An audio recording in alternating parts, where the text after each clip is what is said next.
Minha mãe rasgou meus registros médicos e gritou: "Você está deixando sua irmã morrer por causa dessa doença." Meu pai me chamou de egoísta, um erro. Meu tio completou: "Tem gente que simplesmente não liga para a família." Eles me arrastaram até o hospital, tentando me forçar a doar metade do meu fígado contra a minha vontade. Haley, minha irmã, chorava: "Por favor, não me deixe morrer por causa do seu egoísmo." Minha tia concordou: "Quem realmente ama a família faz sacrifícios." Foi então que o médico disse 6 palavras que mudaram tudo. Minha mãe desabou na cadeira, sem chão. Nunca achei que escreveria essa história, mas depois de tudo o que aconteceu, eu preciso contar.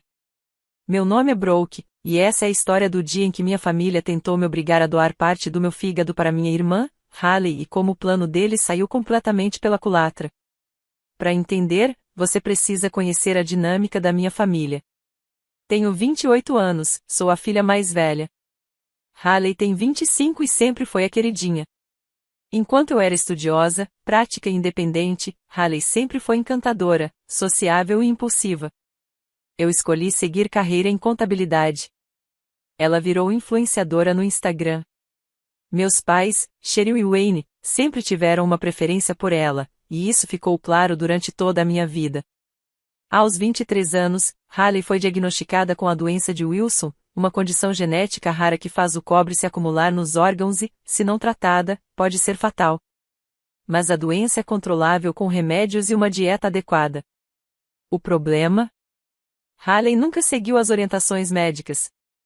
Nos últimos 2 anos, ela pulava remédios para viajar a eventos, parava completamente o tratamento dizendo que afetava sua criatividade e fazia dietas malucas, prejudiciais ao fígado. Ignorava todos os alertas. Enquanto isso, eu estava vivendo minha vida. Me mudei para o outro lado do país por causa do trabalho, me casei com David, meu marido, e estávamos tentando ter filhos. Depois de muitas tentativas e exames, descobri que tenho adenomiose, uma condição semelhante à endometriose, mas que atinge a parede muscular do útero. Causa dores intensas e sangramentos severos. Foi essa a razão pela qual não conseguíamos engravidar. As opções de tratamento eram uma esterectomia ou uma cirurgia experimental que poderia preservar minha fertilidade. Decidimos coletar meus óvulos antes da cirurgia, com planos de tentar uma barriga de aluguel, caso precisássemos.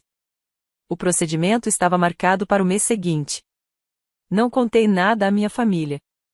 Conhecendo o histórico deles de girar tudo em torno da Haley, preferi passar por tudo isso com o apoio do meu marido. Mas então o estado de saúde da Haley piorou. Recebi uma ligação desesperada da minha mãe numa terça-feira de manhã. "Brooke, você precisa voltar para casa. A Haley está com falência hepática. Ela precisa de um transplante, e você é a única pessoa da família que é compatível." Fiquei em choque. "Mãe, espera um pouco, o que aconteceu? E como você sabe que sou compatível?" Fizemos testes em todos os membros da família há alguns meses, quando o médico avisou que isso poderia acontecer. "Você é a única. Precisa voltar para casa e doar parte do seu fígado para salvar a vida da sua irmã." Foi como levar um soco no estômago. Eles tinham feito testes comigo sem eu saber. Quando eu fui testada? Nunca autorizei isso. Lembra quando veio para casa no Natal? Pedimos ao Dr. Foster para fazer alguns exames de sangue extras junto com seu check-up de rotina. Na hora, me lembrei. Eu tinha comentado que precisava atualizar meu exame físico para o seguro de saúde, e minha mãe tinha agendado uma consulta com o nosso médico de família. Achei que fosse só um exame básico, mas eles devem ter usado minhas amostras para testes de compatibilidade de órgãos. "Mãe, você não pode simplesmente testar a compatibilidade de alguém sem o consentimento da pessoa. Isso é completamente antiético." "Não seja dramática, Brooke. O importante é que você pode salvar a vida da Haley. Precisamos que você volte imediatamente para agendarmos a cirurgia." Respirei fundo. "Mãe, eu preciso de um tempo para pensar. Isso é uma cirurgia enorme. Preciso conversar com o David, com meus médicos, entender os riscos." "Não há tempo para pensar." Ela gritou. "Sua irmã está morrendo. Cada dia que passa diminui as chances dela." Tentei explicar que também estava lidando com um problema de saúde sério e que tinha uma cirurgia marcada, mas ela se recusou a ouvir. Não me importo com os seus procedimentos, Brooke. Isso é vida ou morte. Você está sendo incrivelmente egoísta. Discutimos por quase 20 minutos, até eu desligar prometendo que ligaria de volta assim que conseguisse processar tudo. Assim que terminei a ligação, telefonei furiosa para o consultório do Dr. Foster, exigindo explicações sobre os testes não autorizados. A recepcionista confirmou que o sangue tinha sido enviado para testes de compatibilidade, mas disse que isso era rotina para familiares. Quando pedi para falar com o Dr. Foster, ela respondeu que ele não estava mais no consultório e tinha se mudado para outro estado. Passei os dias seguintes pesquisando tudo sobre doação de fígado, conversando com o David e tentando entender melhor a situação real da Haley. Transplantes de fígado com doador vivo são cirurgias gravíssimas. O doador precisa de 3 a 4 meses de recuperação. A doação de parte do fígado envolve riscos reais, sangramentos, infecções, complicações nos ductos biliares e, em casos raros, até a morte. Diante da minha condição médica e dos procedimentos que já estavam programados, fazer a cirurgia agora significaria adiar meu tratamento por tempo indeterminado. Minha adenomiose estava piorando, e minha janela de fertilidade já era curta.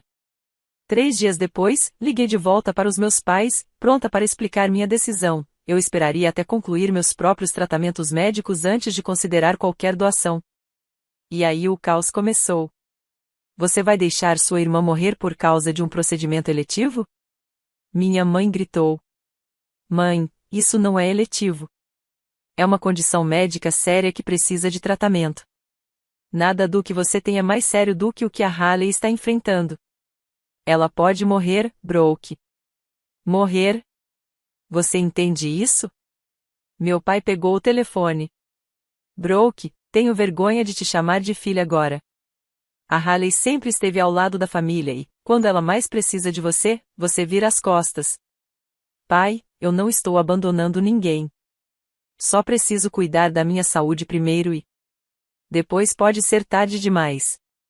Ele gritou, me interrompendo. A conversa terminou com meu pai me chamando de egoísta e desligando na minha cara. Na semana seguinte, meu celular virou um campo de guerra. Fui bombardeada com ligações e mensagens de texto de parentes.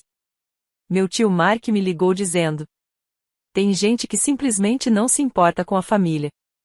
Minha tia Lisa mandou textos enormes sobre como verdadeiros membros da família fazem sacrifícios.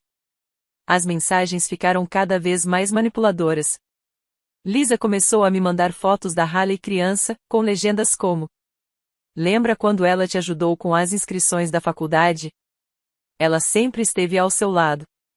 Mark deixou mensagens de voz descrevendo a condição da Haley em detalhes horríveis, tentando me fazer sentir culpada pelo sofrimento dela. Até minha prima Jennifer, filha da Lisa, se meteu. Começou a me marcar em posts no Instagram sobre doação de órgãos, cheios de emojis chorando. Estava claro que minha família havia montado uma verdadeira campanha de culpa, se revezando com diferentes táticas para me desgastar. Meu celular vibrava o tempo todo. Grupos de WhatsApp da família que eu nem lembrava que existiam voltaram à vida, cheios de debates sobre lealdade e fazer a coisa certa. Até parentes distantes, com quem eu não falava havia anos, surgiram do nada para me dar sermão sobre o meu papel como irmã. A pressão psicológica era sufocante. Cada notificação me dava um nó no estômago. Que nova forma de chantagem emocional viriam usar agora? Haley me ligou chorando, implorando. Por favor, Brooke, não me deixa morrer por causa do seu egoísmo.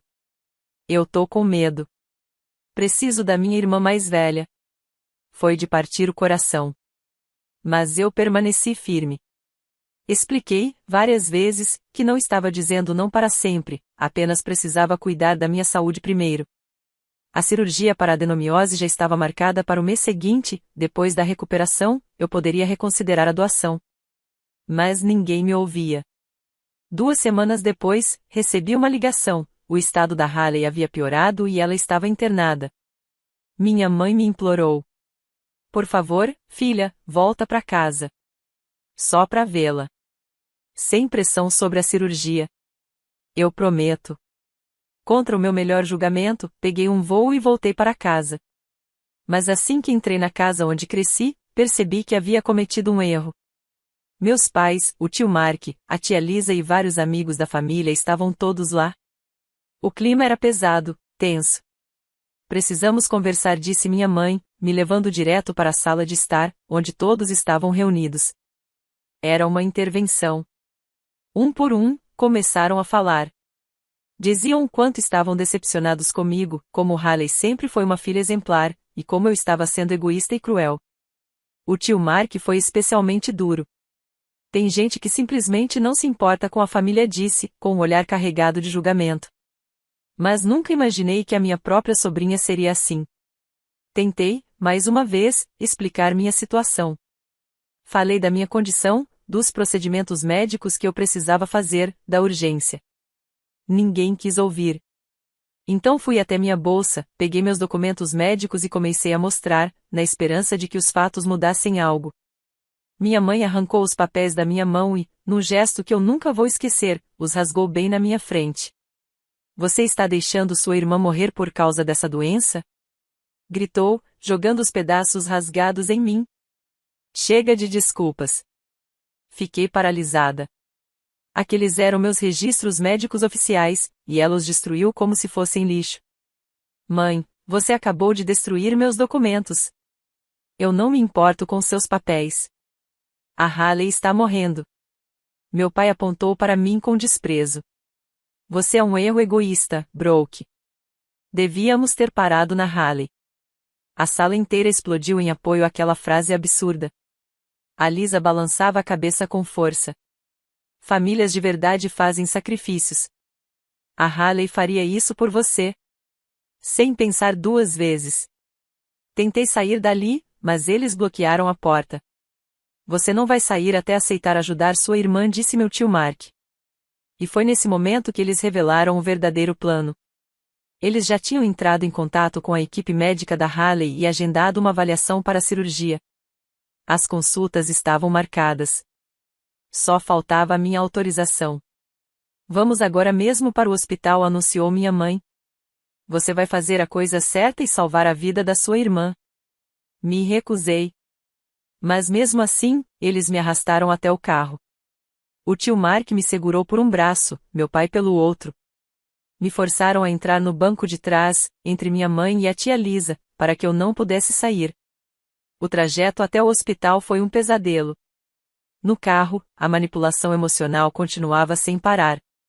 Haley me mandava mensagens direto do hospital. Por favor, não me deixe morrer por causa do seu egoísmo, Brooke. Estou com medo e preciso de você. Quando chegamos, me levaram direto para o quarto da Haley. Ela estava deitada na cama, pálida, fraca, cercada por praticamente toda a família.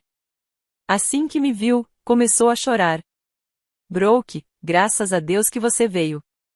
Por favor, estou tão assustada. Os médicos disseram que eu não tenho muito tempo. E a família toda estava lá, apoiando cada palavra dela, olhando para mim como se eu fosse o monstro da história. Lisa colocou a mão no ombro da Haley.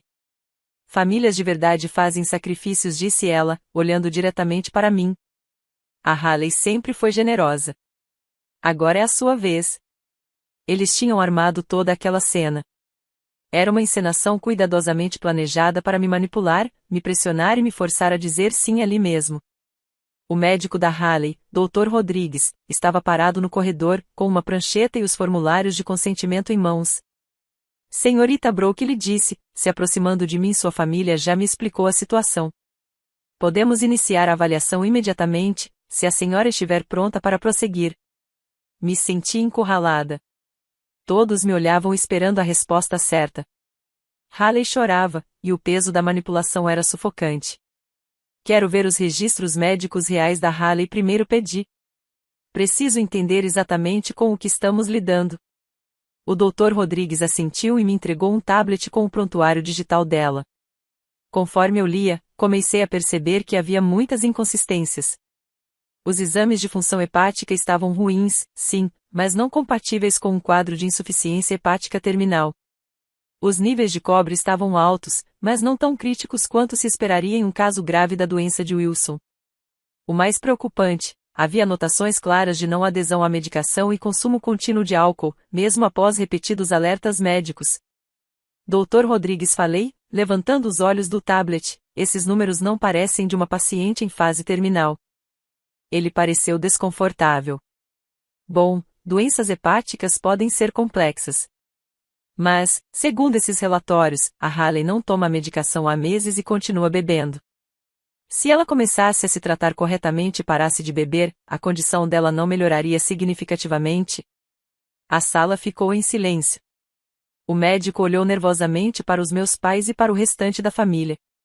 Senhorita Brooke, a adesão ao tratamento é sim muito importante, ele disse com cautela, mas, no nosso entendimento, o transplante ainda é a melhor opção neste momento.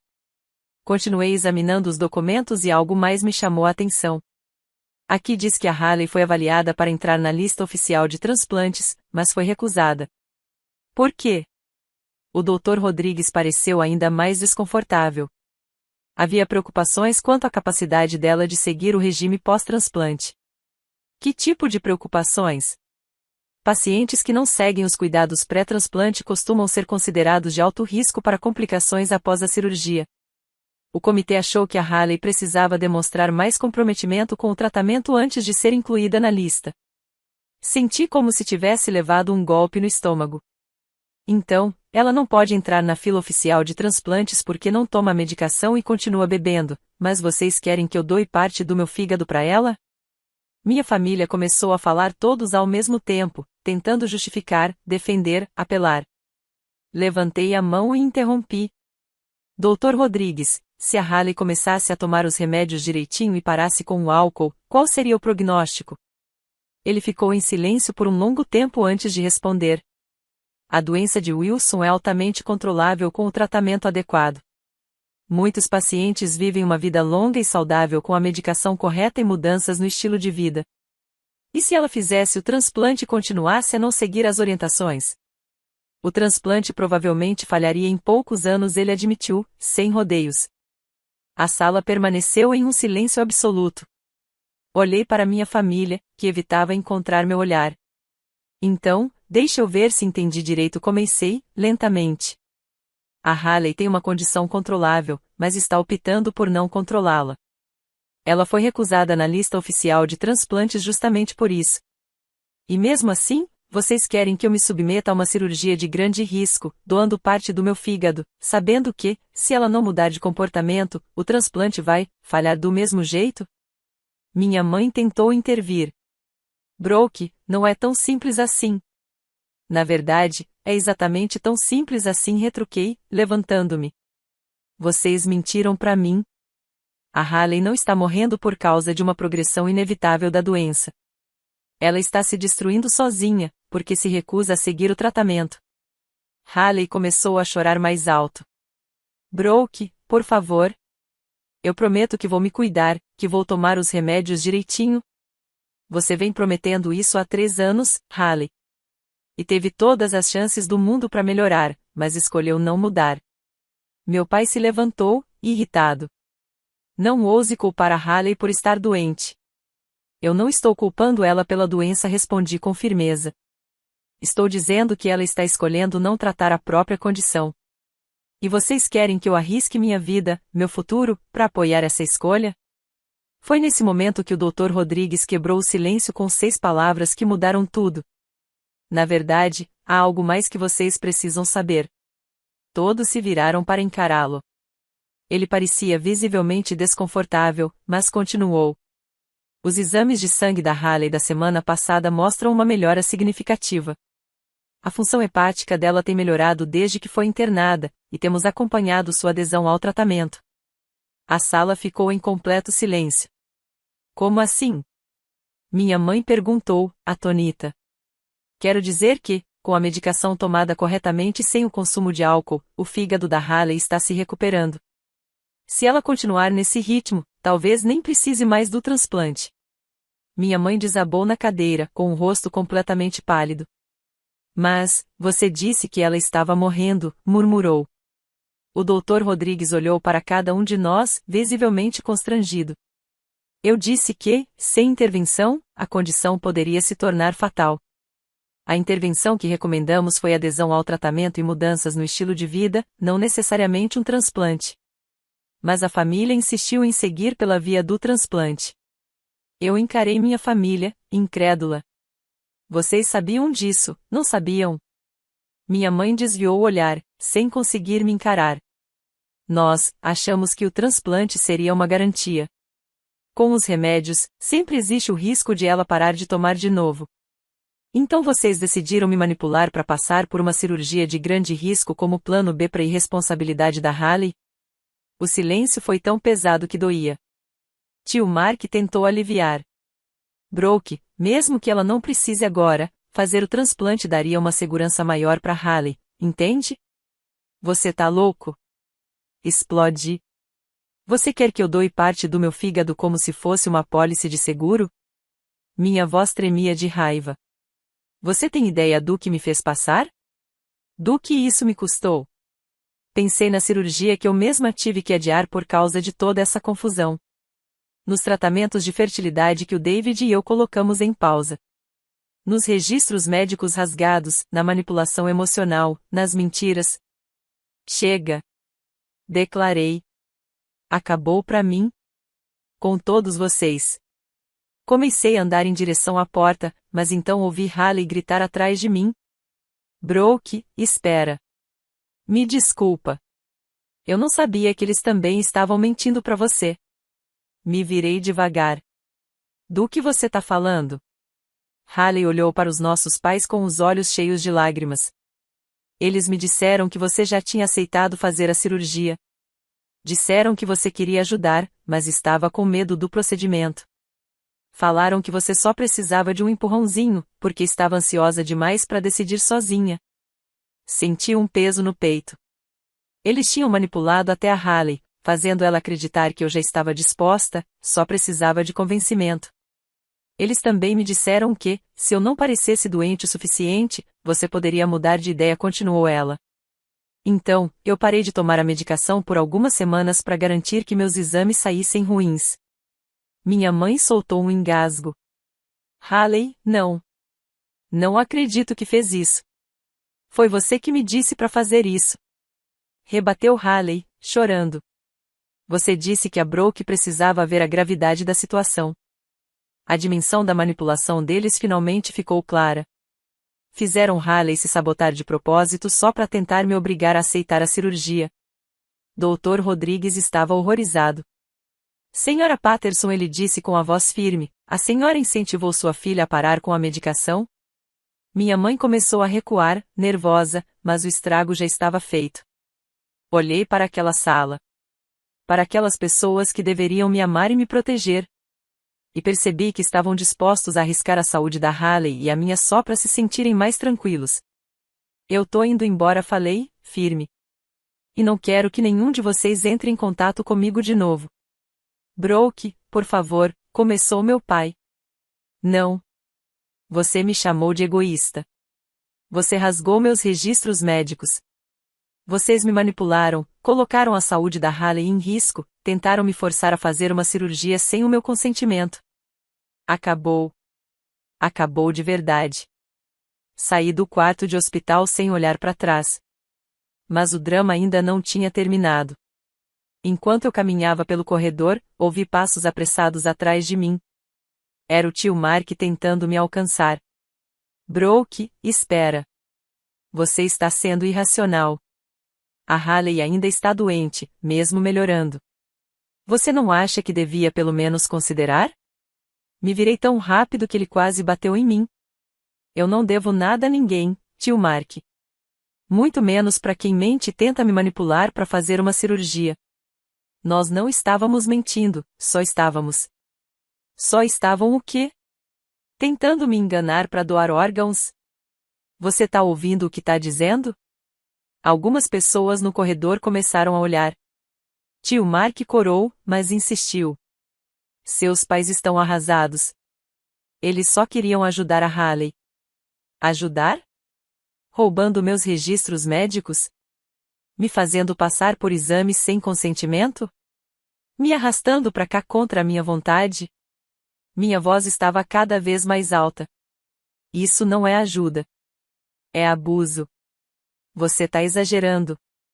Peguei meu celular do bolso. Pode continuar. Eu tô gravando essa conversa, assim como gravei tudo o que aconteceu no quarto da Hailey. Vocês querem que eu reproduza a parte em que todos admitiram ter manipulado a Hailey para ela parar de tomar a medicação, só para parecer mais doente? O rosto do tio Mark empalideceu. Vocês nos gravaram? Eu comecei a gravar no momento em que vocês iniciaram aquela intervenção lá em casa, respondi com firmeza. Tenho tudo registrado, as ameaças, a coerção física, a mamãe destruindo meus registros médicos, tudo. Ele deu um passo para trás. Brooke, você não pode, isso era um assunto de família. Assunto de família? Ri, amarga. Você quer dizer provas de coerção, abuso emocional e fraude médica? Porque foi exatamente isso que aconteceu, tio Mark. E tudo o que vocês fizeram hoje é ilegal. Vi o pânico surgir nos olhos dele à medida que a realidade começava a pesar. Agora, se me dão licença, tenho uns telefonemas para fazer. Deixei ele parado no corredor, estático, e fui direto para a administração do hospital. A administradora de plantão, Sra. Nash, me recebeu e ouviu minha história com expressão cada vez mais alarmada. Quando mostrei os áudios gravados no celular, seu rosto se fechou de vez. Senhorita Patterson, disse ela com seriedade, o que a senhora está relatando é extremamente grave. Vamos precisar envolver o comitê de ética imediatamente. Quero uma investigação completa, pedi. Não só sobre a conduta do Dr. Rodrigues, mas também sobre como minha família conseguiu me submeter a exames sem meu conhecimento e por que permitiram que eu fosse trazida aqui sob falsos pretextos. A senhora Nash assentiu. Vamos precisar de cópias dessas gravações para anexar a apuração interna. E quero que saiba que levamos a autonomia do paciente muito a sério neste hospital. O que aconteceu com a senhora jamais deveria ter acontecido. Enquanto eu lidava com toda a parte burocrática, o caos se instalava no quarto da Hailey. Mais tarde, ela me contou que meus pais tiveram um colapso assim que eu saí. Minha mãe começou a hiperventilar, repetindo que a Hailey ia morrer por minha culpa por causa do egoísmo da Brooke. Meu pai andava de um lado para o outro, resmungando que tinha criado uma filha ingrata. Tia Lisa chorava, dizendo que não conseguia acreditar que eu abandonaria a família daquele jeito. Mas, pela primeira vez em anos, Hailey os enfrentou. Parem com isso! Ela gritou, fazendo todos congelarem no lugar. Parem agora! A Brooke tá certa e vocês sabem disso. Hailey, querida, você está chateada, minha mãe tentou apaziguar. Eu não tô chateada. Eu tô enojada. Retrucou Hailey, firme apesar das lágrimas. Você tem noção do que me fez fazer? Você me convenceu a parar de tomar meus remédios para parecer mais doente. Isso poderia ter me matado. Nós só queríamos ajudar. Não, você queria controlar todo mundo. Ela respondeu sem hesitar. A Brooke tem os próprios problemas de saúde para lidar. E em vez de apoiá-la, você manipulou nós duas. Meu pai tentou interromper, mas Hailey não deixou. E você? Apontou para ele. Você chamou a Brooke de erro egoísta. Ela é sua filha. Ela sempre esteve presente por essa família. E, na única vez em que ela tenta se colocar em primeiro lugar, você a chama de erro? A sala ficou em silêncio absoluto. Pela primeira vez, ninguém tinha mais o que dizer. Hailey olhou para todos com desprezo. Saiam, disse num tom baixo. Hailey, começou minha mãe. Saiam. Ela gritou, firme. Todos vocês. Cansei dessa manipulação. Cansei do drama. A Brooke estava certa em ir embora. E se vocês não conseguem enxergar o quão errados estavam, então eu também não quero vocês aqui. A equipe do hospital precisou intervir quando meus pais se recusaram a sair voluntariamente. Eles acabaram sendo escoltados para fora depois de causarem um tumulto. Lisa saiu sozinha, resmungando que as duas sobrinhas tinham se tornado ingratas. Enquanto isso, eu estava no estacionamento, no telefone com o David, contando tudo o que tinha acontecido. Jesus, Brooke, ele disse quando terminei, você tá bem? Precisa que eu vou ir até aí? Eu tô bem, respondi, embora nem eu tivesse certeza disso. Mas, acho que preciso voltar para casa. Não dá mais para ficar aqui. Claro, vou reservar seu voo agora mesmo. E Brooke, estou orgulhoso de você. O que eles fizeram com você foi imperdoável. Enquanto esperava o táxi para o aeroporto, recebi uma ligação de um número local desconhecido. Atendi sem pensar. Era Haley. Brooke, por favor, não desliga. Tô te ouvindo. Eu expulsei todos eles. Mamãe, papai, tio Mark, todo mundo. Disse que o que fizeram foi errado e que eu não quero vê-los de novo até que se desculpem com você. Fiquei em choque. Haley, você não precisa escolher um lado. Não se trata de lados, ela me interrompeu. É sobre certo e errado. E eles estavam errados. Eu também estava errada, por ter ido junto, mesmo sem entender totalmente o que estava acontecendo. Haley. Deixa eu terminar. Depois que você foi embora, eu olhei meus registros médicos. Minha função hepática vem melhorando há semanas. Eu tô me sentindo melhor. Tenho mais energia. Meus exames estão bons. Os médicos me disseram isso. Mas mamãe e papai continuaram insistindo que eu estava morrendo. Ela fez uma pausa, e eu ouvi seu choro baixinho do outro lado da linha. Eles me fizeram acreditar que eu estava morrendo, para que eu ajudasse a manipular você. E eu fiquei tão assustada, que aceitei. Parei de tomar meus remédios como eles sugeriram. Comecei a piorar. Isso me deixou ainda mais assustada. E com mais medo, eu fazia tudo o que eles mandavam. Isso é manipulação clássica, Haley. Eles usaram seu medo contra nós duas. Eu sei. E sei que tenho muito trabalho pela frente. Não só fisicamente, mas mentalmente também. Fiquei tão dependente do caos e do drama deles que nem sei quem eu sou sem isso. Essa é uma percepção importante. Brooke, eu sei que não mereço, mas você acha que um dia a gente poderia ter um relacionamento? Só nós duas, sem eles no meio? Pensei por alguns segundos. Acho que é possível, Haley. Mas isso vai levar tempo. E vai exigir que você continue na terapia. E cuide de você mesma. Eu vou. Prometo que vou fazer isso. Não promete pra mim. Promete pra você. Os meses seguintes foram um verdadeiro turbilhão. A investigação ética do hospital concluiu que o Dr. Rodrigues havia violado diversos protocolos e normas profissionais. Ele foi submetido a uma revisão formal pelo Conselho Médico, que levaria meses para ser concluída. A investigação também revelou que o Dr. Foster, o médico de família responsável pelos exames não autorizados, já tinha histórico de denúncias éticas semelhantes. Meus pais o procuraram deliberadamente, depois que outros médicos se recusaram a realizar os testes de compatibilidade sem meu consentimento e sem seguir os protocolos corretos de aconselhamento. Consultei uma advogada especializada em negligência médica, Patricia Williams, para tratar da questão dos testes sem autorização e da tentativa de coerção. Ela ficou chocada com tudo o que aconteceu. Brooke, o que sua família fez configura fraude médica e possível agressão, disse Patricia durante nossa consulta. O teste sem autorização, por si só, já é uma violação grave dos seus direitos. Quais são as minhas opções? Perguntei. Você pode entrar com uma ação criminal, civil ou ambas. Você tem provas claras de coerção e fraude. Essas gravações são incrivelmente fortes. Fiquei refletindo por vários dias. Parte de mim queria usar todos os meios legais possíveis para fazê-los pagar pelo que fizeram. Mas outra parte só queria cortar qualquer laço e seguir em frente.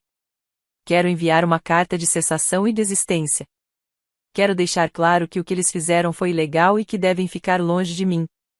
Mas não quero passar anos presa num processo judicial, decidi. Patrícia assentiu.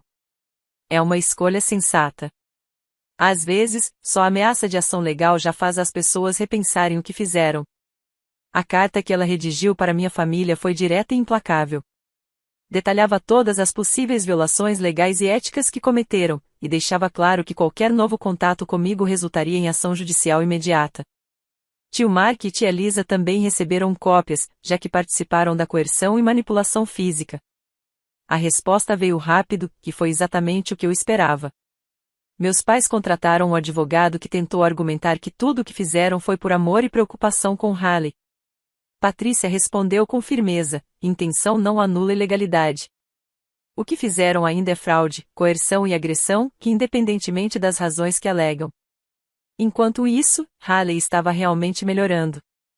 Encontrou uma terapeuta especializada em trauma e manipulação familiar e começou a entender os padrões de controle que dominaram sua vida por tanto tempo. Ela me ligava regularmente, sempre respeitando meus limites, sem jamais forçar uma aproximação maior do que eu queria naquele momento. Estou começando a entender o quanto nossa dinâmica familiar era doentia, ela me contou em uma das chamadas. A terapeuta explicou que nossos pais criaram um ambiente onde o caos e o drama eram as únicas formas de receber amor e atenção. Faz sentido, respondi. Eu sempre senti que precisava ser perfeita e invisível, enquanto você era ensinada a viver no centro das atenções, sempre como alguém que precisava ser salva. Exatamente. E nenhuma de nós aprendeu a simplesmente existir como pessoas normais com problemas normais. Tudo era tratado como se fosse uma emergência de vida ou morte. Haley também me contou que nossos pais ligavam para ela com frequência, pedindo para que me convencesse a voltar para a família. Eles continuam dizendo que você está sendo irracional e que famílias devem se perdoar, disse ela. E o que você responde? Perguntei. Eu digo que o perdão exige reconhecimento do erro e mudança verdadeira, não apenas tempo passado. E eles ainda não reconheceram que o que fizeram foi errado. Então, não há nada para perdoar. Fiquei impressionada com o quanto a Haley havia crescido.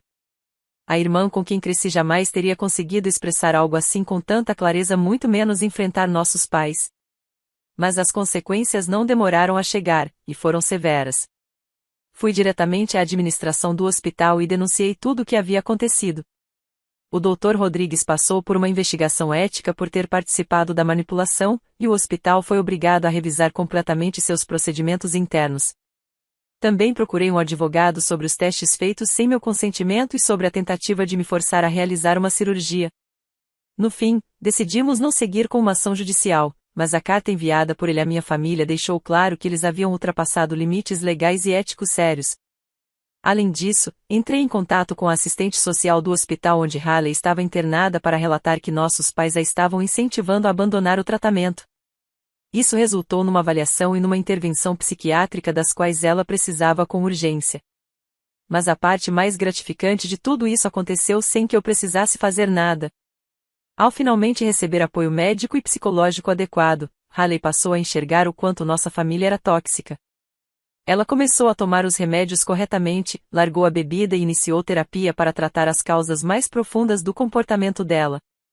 Em apenas 3 meses, sua função hepática melhorou de forma impressionante e ela sequer precisou do transplante. Enquanto isso, nossos pais começaram a lidar com as consequências de seus atos. A verdade veio à tona, e muitos parentes ficaram chocados com o que haviam descoberto. Tio Mark e tia Lisa, que antes falavam tanto sobre lealdade familiar, ficaram enojados ao perceber que haviam sido manipulados para fazer parte de uma mentira. Meus pais perderam o apoio da maior parte da família e passaram a ser questionados sobre sua ética e seu discernimento. Vários parentes cortaram completamente o contato com eles. 6 meses depois, Haley me ligou para pedir desculpas. Estava em terapia e, pela primeira vez, entendia como havia sido manipulada e como também tinha participado da manipulação contra mim. Tivemos uma conversa longa, difícil, mas conseguimos começar a reconstruir nosso relacionamento. Me desculpa, Brooke, ela disse, chorando ao telefone. Eu estava com muito medo, e eles me fizeram acreditar que você era a única barreira entre mim e a morte. Eu não sabia que estavam mentindo sobre tudo. Eu sei, respondi. Eles manipularam todos nós. Você consegue me perdoar? Levou tempo, mas sim, eu perdoei Haley. Ela também foi vítima. Embora suas decisões tenham piorado a situação, ela não era responsável por tudo aquilo. Meus pais, por outro lado, eu nunca perdoei. Tentaram entrar em contato várias vezes, mandaram cartas, pediram para parentes me ligarem, até apareceram no meu trabalho certa vez. Mas eu me mantive firme. Eles deixaram claro quem realmente eram e o que eu significava para eles e eu acreditei. A última reviravolta aconteceu 1 ano depois. David e eu realizamos minha cirurgia com sucesso e começamos os tratamentos de fertilidade. Estávamos cautelosamente otimistas quanto às nossas chances de ter um bebê. Foi então que recebi uma ligação da Hayley e ela contou que estava noiva do namorado de longa data, Michael, e que estavam planejando um casamento pequeno. Ela queria que eu fosse sua madrinha. Eu sei que é pedir muito, ela disse. Mas você é a única da família em quem ainda confio. Mamãe e papai, eles queimaram todas as pontes. Fiquei surpresa, mas também profundamente tocada. Perguntei se nossos pais estariam convidados. Não, respondeu Hayley com firmeza. Não posso permitir que estejam em um momento tão importante da minha vida, depois de quase terem destruído tudo com a manipulação deles. O Michael me ajudou a enxergar que o que eles chamavam de amor, na verdade, era controle. Aceitei o convite para ser madrinha e o casamento foi lindo. Pequeno, íntimo, cheio de pessoas que realmente amavam Hayley e Michael. Pela primeira vez em toda a minha vida, um evento de família foi, de fato, sobre quem importava sem as tensões, os jogos emocionais ou as exigências dos nossos pais. Durante a recepção, Hayley fez um discurso e me agradeceu por ter mostrado a ela o que é uma família de verdade. Pessoas que te amam o suficiente para te dizer a verdade, mesmo quando dói. Hoje, Hayley e eu temos um bom relacionamento. Ela está saudável há mais de 2 anos, toma seus remédios com responsabilidade e finalmente construiu uma vida livre de caos e crises. David e eu demos as boas-vindas à nossa filha há 6 meses, após um tratamento de fertilidade bem-sucedido. Hayley é uma tia carinhosa, manda presentes, faz visitas frequentes e é sempre presente. Nossos pais, por outro lado, nunca conheceram a neta e nunca conhecerão. Fizeram suas escolhas, e eu fiz as minhas. A última notícia que tive foi que estavam dizendo por aí que suas 2 filhas os abandonaram sem motivo. Mas os familiares que sabem da verdade deixaram claro, eles são os responsáveis pelo próprio isolamento. Às vezes, me perguntam se eu me arrependo de não ter uma relação com eles, agora que sou mãe. A resposta é não. Eles me ensinaram exatamente o tipo de mãe que eu não quero ser. Mostraram que amor sem respeito não é amor, é controle. Hayley e eu aprendemos da maneira mais difícil que não devemos a ninguém o acesso ao nosso corpo, à nossa saúde ou à nossa vida só porque compartilhamos DNA.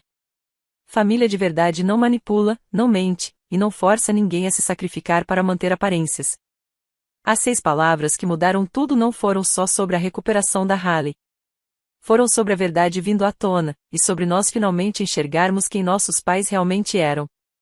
Foi preciso uma crise para isso acontecer, mas, no fim, Hayley e eu conquistamos algo que nunca havíamos tido antes, um relacionamento familiar saudável baseado em honestidade, respeito e cuidado genuíno uma pela outra. E nossos pais? Receberam exatamente o que mereciam, um ao outro e as consequências das próprias escolhas. Alguns podem achar isso cruel, mas eu durmo em paz. Porque minha filha está crescendo em um lar onde o amor é sincero, sem manipulações. Onde família significa apoio e não chantagem emocional. E onde ninguém jamais tentará forçá-la a sacrificar seu corpo ou seu futuro para satisfazer outra pessoa. Essa, para mim, é a melhor vingança de todas.